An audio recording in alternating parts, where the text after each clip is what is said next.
Now, from the Columbia Basin, your local news source, this is iFIBER 1 News, presented in high definition. The #1 source for real-time local news, local sports headlines, and our very own Weather Center forecast covering the entire Columbia Basin. With your iFIBER 1 News team, reporting news in real time as it's happening. From the iFIBER Communications HD broadcast studio in Ephrata, Washington, this is iFIBER 1 News, and it starts now.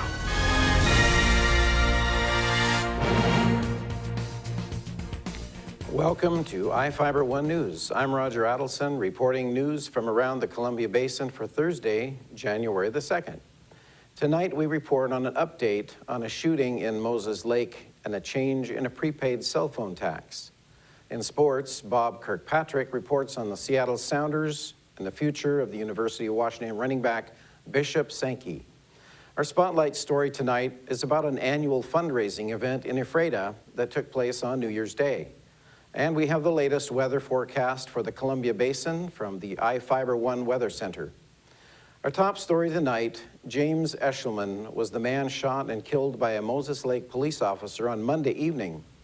The 54-year-old Eshelman allegedly had a large knife when police arrived at a home in the 2000 block of South Belfair Drive, according to Police Chief Dave Ruffin.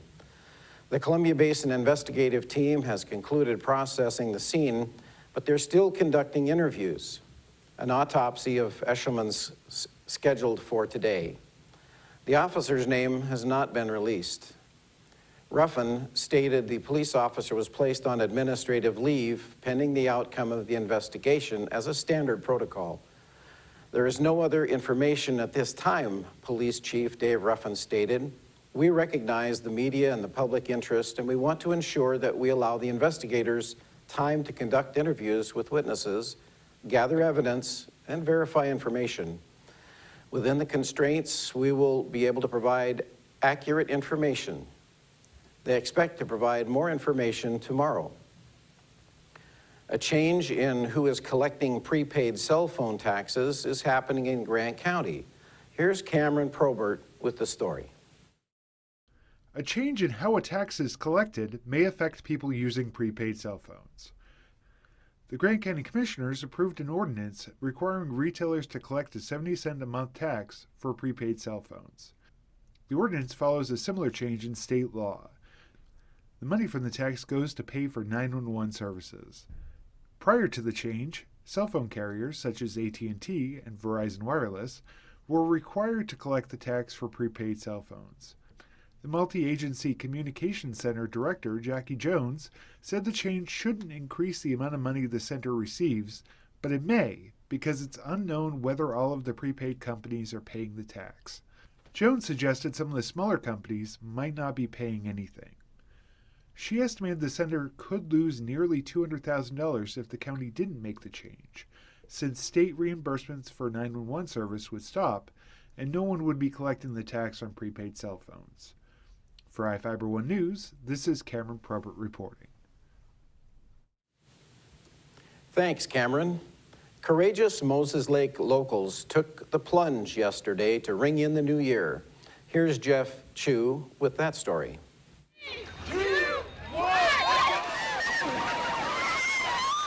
There's a fine line between brave and a little crazy at the annual Moses Lake New Year's Day Polar Bear Plunge.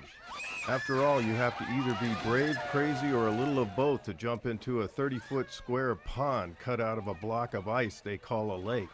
Brr. But the annual event at Cascade Park is New Year's Day's craziness for a good cause. Donations went to the Grant County Animal Outreach Shelter in North Moses Lake. The noontime air temperature was at 32, and that's actually warmer than it's been the past 2 weeks. Water temperature was believed to be somewhere in the high 20s. Some 50 plungers took the dip into the icy waters to celebrate and in some cases scream in the new year.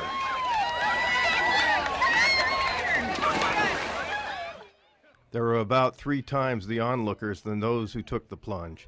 They were the ones ashore bundled up and warm, staring at those wearing flip-flops, bikinis, and swimming trunks while carrying beach towels on ice. Moses Lake firefighter emergency medical technicians stood nearby waiting for cases of hypothermia, but it appeared that those who took the plunge were prepared to jump out, dry off, bundle up, drink hot cocoa, get into their warm cars, and swiftly drive home. A few teeth chattered afterwards, but no one suffered too long.